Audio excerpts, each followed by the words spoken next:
Agora sim. Galera, vamos lá o que interessa. Esse livrinho aqui foi uma bênção na minha vida. Eu já li ele já faz praticamente um ano. Caiu café nele aqui, infelizmente, manchou as páginas. O livro se chama O Caminho do Sábio, de Jean Bies, ou como quer que você queira chamá-lo, Jean Bies.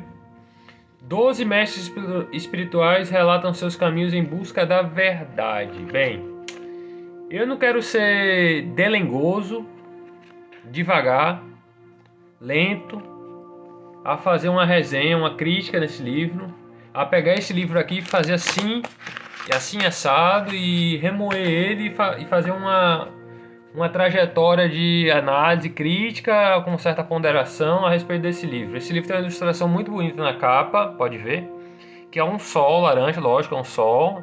É o sol aqui, o nosso sol, e uma árvore espiritual com muitos caminhos, que significa praticamente a espada do Espírito de Deus, as ramificações falângicas, o sol central, que é Deus, que é a mônada, e o caminho do Espírito, que vai tecendo, que vai formando esse toros, que vai formando essa maçã, que é um símbolo universal do conhecimento, certo? E também na tradição judaica, a maçã, ela é o fruto do conhecimento no qual a serpente tentou Eva a comer. E quando você come da maçã do conhecimento, você vai direto para o Da'at.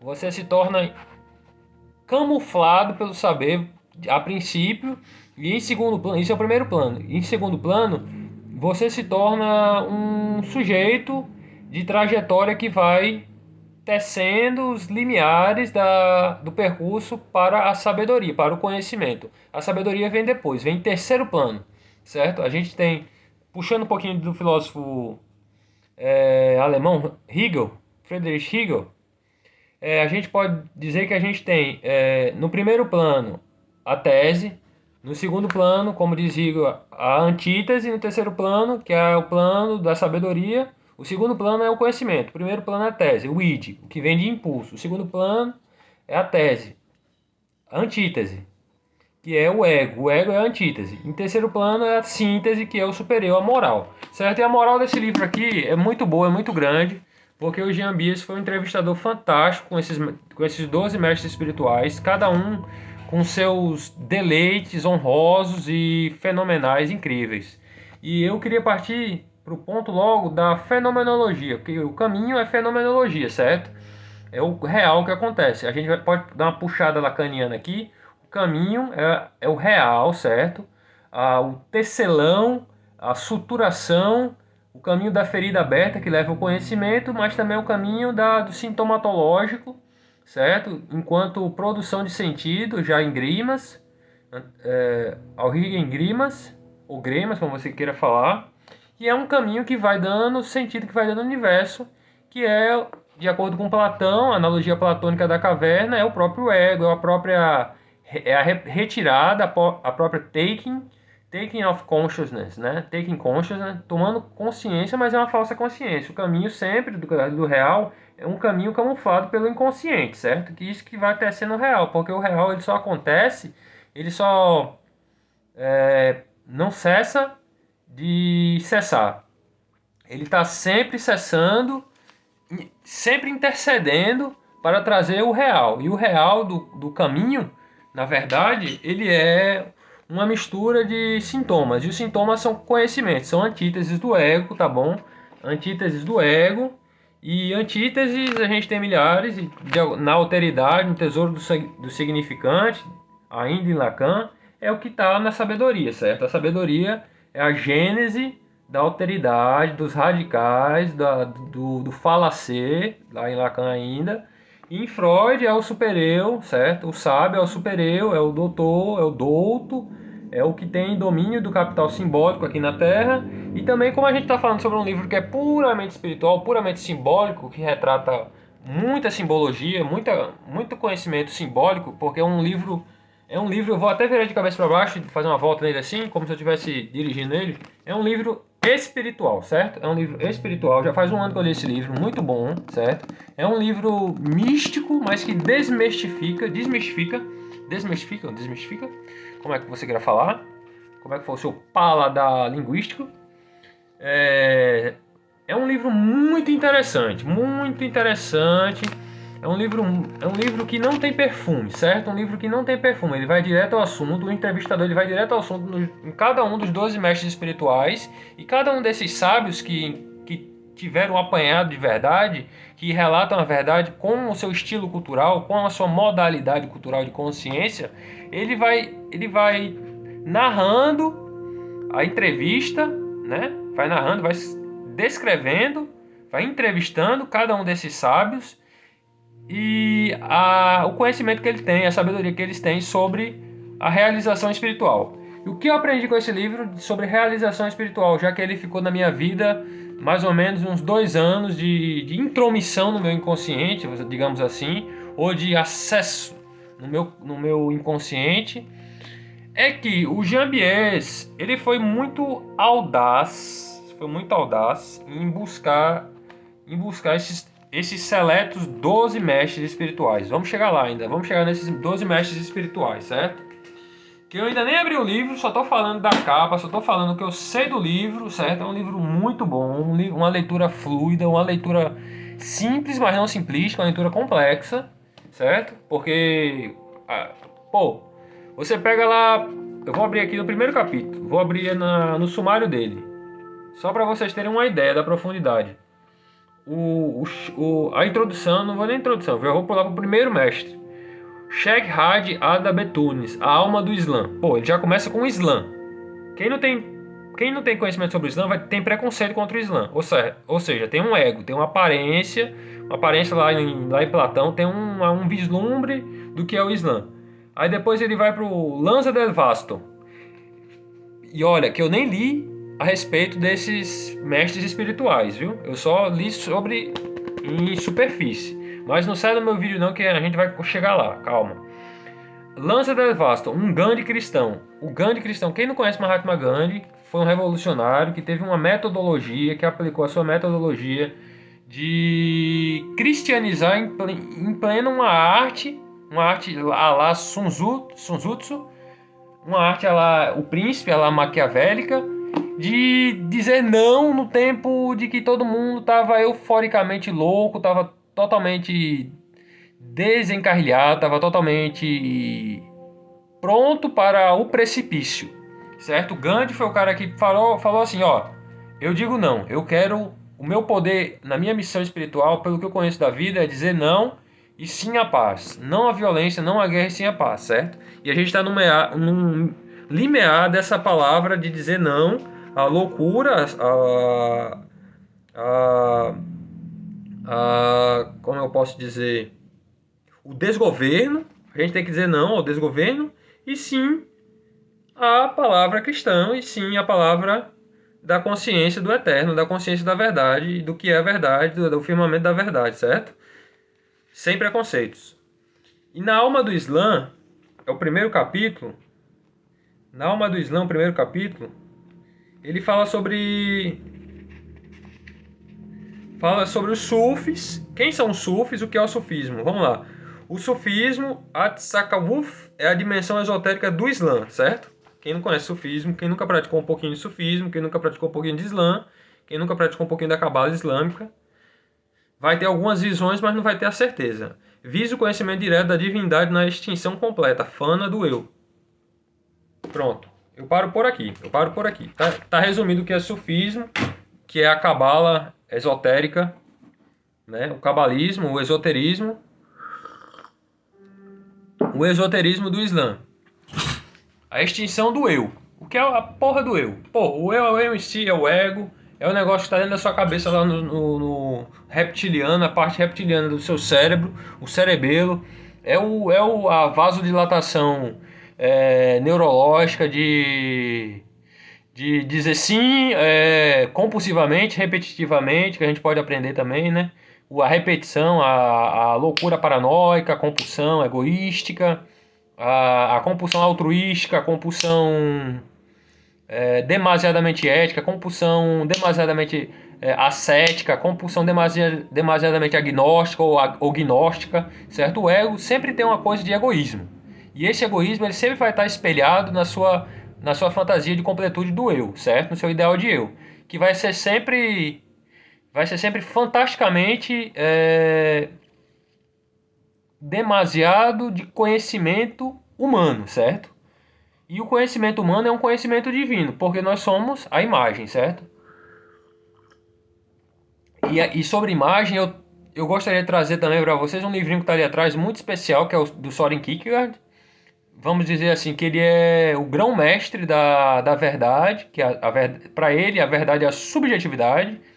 Ele está lá entre um dos idealistas do surrealismo também. Um dos idealistas que eu coloco, no meu ponto de vista, eu coloco o Soren Kierkegaard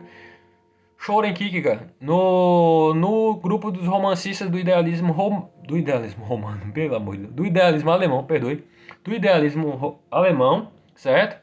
A verdade é a subjetividade, a gente não tem, nosso cérebro não tem capacidade, certo? Não tem capacidade total, plena, de saber o que é o real, discernir o que é o real e manejar o real para sempre, certo? O real vai ser sempre algo a mais, vai ter sempre uma variável incontrolável que a gente não tem condições, a gente não tem, senão não teria graça, senão não teria fé para nós, para a gente se defender espiritualmente ou metafisicamente, ou seja lá o que for, espiritualmente, comportavelmente. Entendeu? Fecha a mãozinha, dá adeus. Agora vamos continuar a nossa resenha. O sufismo, a união suprema impossível, ainda que raríssima, pois que o homem e Deus são uno, o conhecedor e o conhecido, indissociáveis. Certo? O conhecedor é o quê? É o capital. É simplesmente o fenômeno. Saber que existe o sujeito e o objeto, a predicação e a proposição da sentença da subjetividade do sujeito que entra na linguagem como desejante a construir um universo de sua própria particularidade, que pode ser tanto tese como antítese, como também pode ser síntese, superego, certo? E pode ser bênção, ou pode ser tentativa de bênção, pode ser outras coisas para além da linguagem metafísica, certo? É muito interessante esse livro. Tal é a unidade de Deus, al-Ahadiyya, que é impossível conhecer alguma coisa fora dele. Gente, é impossível conhecer alguma coisa fora de Deus, certo? Fora de Deus é loucura, fora de Deus é o não amor, não é a verdade, é o não amor, e o não amor, se não é verdade, é mentira, e o que é mentira é retorcido, certo? E o que é em Deus é a totalidade, é a fé, é indissociável do ser, do grande ser, não o pequeno ser, não o pequeno ser que está na sua inteligência, que vem a ser um ser gestáltico, né? Um ser de terapia gestáltica. E a gente pode dizer ainda mais sobre esse livro, que ele é um livro realmente fantástico, realmente de introdução ao caminho do sábio, que está dentro de você, certo? Do seu conhecimento, da sua linguagem, da sua psicolinguística. E eu não nem peguei na introdução do livro, eu já vou direto ao assunto, eu já vou logo nos 12 mestres, certo? Quero fazer uma leitura com você. O Gandhi Cristão. O Gandhi Cristão, sensacional, simplesmente sensacional. Espere só um minutinho. Eu não quero ser tão longo, mas também não quero ser tão ligeiro. Então, sem ansiedades, vamos lá. O Grande Cristão. O Grande Cristão. Cadê o Grande Cristão? Lanza del Vasto. Lanza del Vasto. A entrevista seguinte ocorreu em 1978 na casa de Lanza del Vasto, Borieno, em Roqueredon e na Arca, perto de Nogaré. Lanza del Vasto morreu em 1985 em Lagonguerra, Espanha. Bem, eu não conheço quem é o Lanza del Vasto, certo? Não tenho muita propriedade de falar sobre ele, mas vamos ver o que o Jean Bies, nesse livro brilhante aqui, ele falou. E ele começou a entrevistar. Vamos lá. Lanza del Vasto é o mais belo nome de poeta que se possa imaginar, para o qual confluem linhagens muitas vezes principescas. Lanza, o marquês e trovador provençal, avô de Manfredo, rei da Sicília e de Nápoles, a quem Dante faz falar em seu purgatório. Horríveis foram meus pecados, mas a infinita bondade tem braços suficientemente grandes para acolher tudo o que nele se refugiar. Vasto, uma das províncias fronteiriças da Itália do Norte, que Aleran de Montferrat havia conquistado aos mouros em 933. Mais tarde, suplantado por Lanza ou Lância, Fasto é o primeiro nome da família que, no final da Idade Média, se estabeleceu na Sicília. Aqui ele faz uma pequena introdução sobre quem é Lanza del Vasto, sobre a genealogia do Lanza del Vasto, que foi um homem muito... foi um sábio espiritual, certo? E é bom que ele traz aqui, nessa segunda enxurrada de conhecimento, é bom que ele traz uma noção histórica. E essa noção histórica para a gente é fundamental, porque nem todo pensador aqui nesse livro, dos 12 sábios, vai ser um pensador contemporâneo, certo? Nem todo vai ser um pensador contemporâneo. Eu volto ao sumário e eu vou dizer para vocês que a maioria deles são antigaços. Tipo, Gandhi é um dos modernos, mas o Lanza del Vasto é antigo. O nome do livro é o Gandhi. Um Gandhi cristão. Lanza del Vasto foi o escritor do livro O Gandhi cristão, mas ele não é contemporâneo, certo? O Jacques Brousse, que eu conheço dele, deixa eu ver, Viver o Zen, ele é novo. A Etienne Perrot também é nova. Alquimia entre Nós. Émile Guilabert também é novo. O Frijo Chuon, não, Frijo Chuon não é tão novo não, mas ele é moderno. Jean Rebet é moderno também. Marie Madeleine Davy é moderna, mas eles sempre remontam à história do conhecimento, certo? Todos eles têm um nome, um destino e tem uma destinação. E o destino de cada um, no nome, no percorrer desse traço histórico que ele faz a introdução, é da psicanálise e da genealogia da moral do destino que tem de quem carrega o brasão de um nome, certo? O destino de um nome, uma honra. E cada um deles aqui vive num tempo, ou por exemplo, Maria Madalene Davi Satprem, que Satprem é um esotérico lá indiano, né? Arnaud Desjardins também é novo, mas fala sobre a yoga, e a yoga é milenar, né? A yoga dirigida para a essência.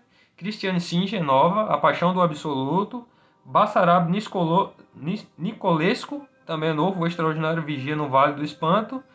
E finalmente, no último capítulo, a bibliografia, né? Vamos para a bibliografia. Bibliografia.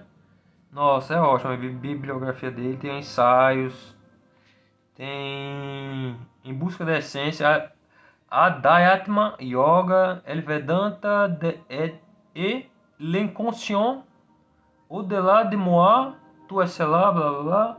Um monte. A bibliografia está muito bem compactada, certo? A maioria em linguagem deles mesmos, certo? Eu acho que a maioria deles são. O Jean Bies. O Jean Bies eu acredito que ele é francês, vamos ver. O Jean Bies eu acredito que ele é francês, não tenho tanta certeza, mas acredito que ele é francês. Vamos ver quem que ele é aqui.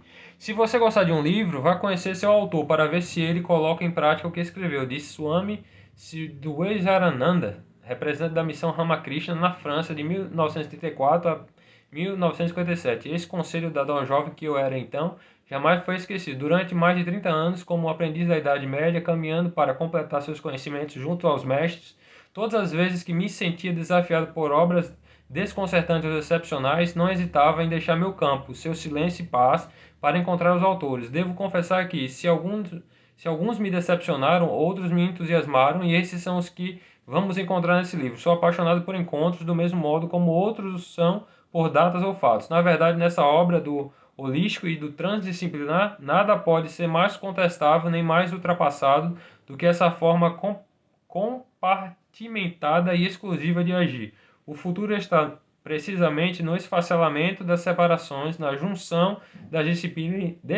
disciplinas e especialmente nas das religiões. Além disso, será que especialista de alto nível significa ser especialista? Aqueles de quem me aproximei parecem-me antes espíritos reinando além de suas categorias, guardiões e despreparadores, homens que romperam, duplicando seu pensamento por meio de uma visão, precursores, faróis, sentinelas e ambientes. Aqui a gente não tem uma introdução completa desse cabrinha que é muito inteligente, certo?